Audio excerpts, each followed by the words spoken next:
одоо л хэдэн сайд авсан нэг улс орноо хөгжүүлэндэ гэж та нар маань ч гэсэн бодож байгаа бах уу? Бас нэг. Тэгэхээр ба штэ энэ манан нийлээд хууль зөрчиж болно гэдгээ одоо зогсоо. Тэр 50% хамаагүй даваад явна гэдгээ хээв нэг ингэж ярихаа одоо зогсоо. Тэгэхээр тэр хуулиндаа өөрчлөлт оруулаад өрийн тааз маазаа ингээд нэг парламентаа хүндэтгээд ярьчих. Нэгдүгээрт, хоёрдугаарт одоо бүр нэмэгдэхүүний байрыг өөрчлөхгүй, нийлбэрийн чанар өөрчлөхгүй гэж бүр шал худлаа яриад ах юм.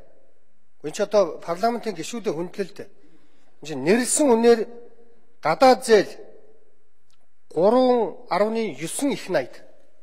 Үнэт цаас 2.1 их найд. Үнэт цаас нь гадаадаас 2.7 их найд.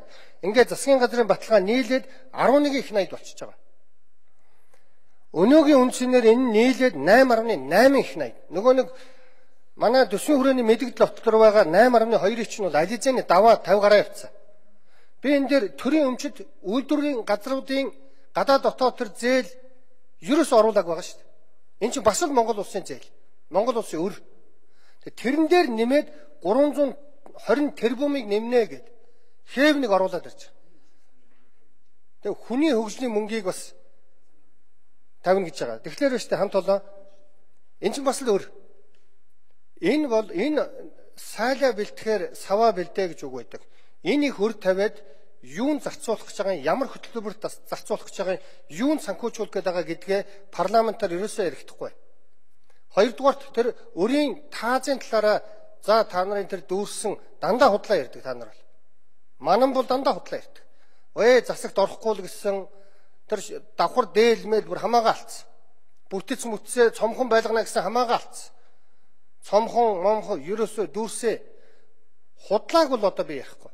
Хамгийн гол нь улсын их хурал парламентыг хүндэтгээд өрийн таазын тэр хуулиндаа өөрчлөлт оруулах тухай эхэлж оруулж ирээч.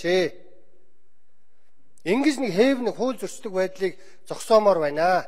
Энэ дээр та нарт ямар нэгэн бодож байгаа сэтгэл санаа өвдөж байгаа тийм зүйл байгаа юу сайдаа? Энэ дээр нэг тодруулж хариулж өгөөч. Эрдэнэт сайд хариулъя. Энэ үнэхээр өрийн одоо босхын асуудлыг би бол нэмнэ гэж хуулийн төсөл оруулж ирээч гэдэгтээ би санал нийлэхгүй байгаа. Бид өрийн босгоо дотоодын нийт бүтээгдэхүүнийхээ 40% дээр бариад явах зайлшгүй шаардлага бидэнд бий юу гэвэл бий. Үүссэн өнөөдрийн нөхцөл байдлыг би хэлж байгаа. Нөхцөл байдал нь өнөөдөр дотоодын нийт бүтээгдэхүүний 51%-тай тэнцсэн байна. Энэ засгийн газрын хувьд бол бас энэ нөхцөл байдлаас гарах хөтөлбөр байна уу, ямар нэгэн боловсруулж хагаад тодорхой хугацааны дараа дотоодын нийт бүтээгдэхүүнийхээ 40% дээр аваачих ёстой гэдэг ийм л зарчим барьж байгаа. Тэрнээс бол танд ерөөсөө худлаа хэлээгүй. Энэ одоо энэ миний гарах гэдэг энэ бондын төлбөрийн хувьд бол орлогын тасалдлаасаа үүдээд өрөө төлж чадахгүй байгаа энэ зүйлийг бонд гаргаад төлчихё гэж байгаа. Хэрвээ орлого нь биелээд өрөө төлсөн байсан бол таны хэлээд байгаа энэ нэмэгдэх юм чинь буураад явах байсан өрчин. Одоо орлого нь биелээгүй учраас энэ өрчин хэвээрээ 11 тэрбумаараа л явах гээд байгаа байхгүй 11 их найдаараа. Тэрнээс бол энэ дээр нэмэгдэх юм байхгүй. Зүгээр би танд задлаад хэлэх юм бол оюу толгой урьдчилгаа төлбөрөөс авсан 115 сая долларын төлбөрийг сая төлөх хугацаанд болсон учраас төлсөн. Нэгдүгээрт, хоёрдугаарт дараагийнх нь 2012 онд Монгол Улсын засгийн газраас хүний хөгжил сан дээр гаргасан бондын төлбөр байсан. Энийг бас төлсөн. Энд л зориулж 320 тэрбум долларын бонд гаргая гэж байгаа. Тэгээ миний түрүүний хэлсэн нөгөө нэмэгдэхүүний байрыг солиход нийлбэрийн чанар өөрчлөгдөхгүй гэдэг энэ зарчмал болоод байгаамаа. 11 тэрбум долларын өрнөөс 300 тэрбумын бонд гаргаад төлчихөж байгаа. Тэгэхээр нэг талдаа бондын нөгөө юу нь өөрчлөгдөд төлөх хугацаа график нь өөрчлөгдөд явж байгаа болохоос биш яг өрн дээр бол нэмэгдэж байгаа зүйл байхгүй л гэдгийг хэлээд байгаа байхгүй юу? Батрагшин тодруулъя.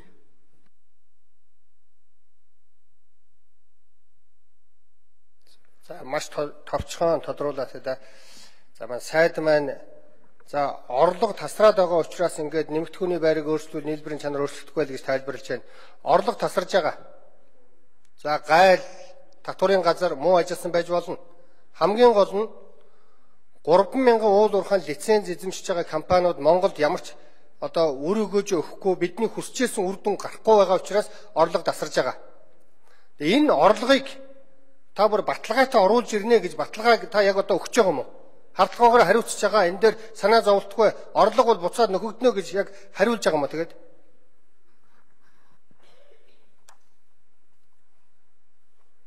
Эрдэнэт сайд нэмж хариулъя. Би ер нь сая орлогын талаар ерөөс огт ярилцаагүй шүү дээ Ганбаатар гүшүүнэ. Тий.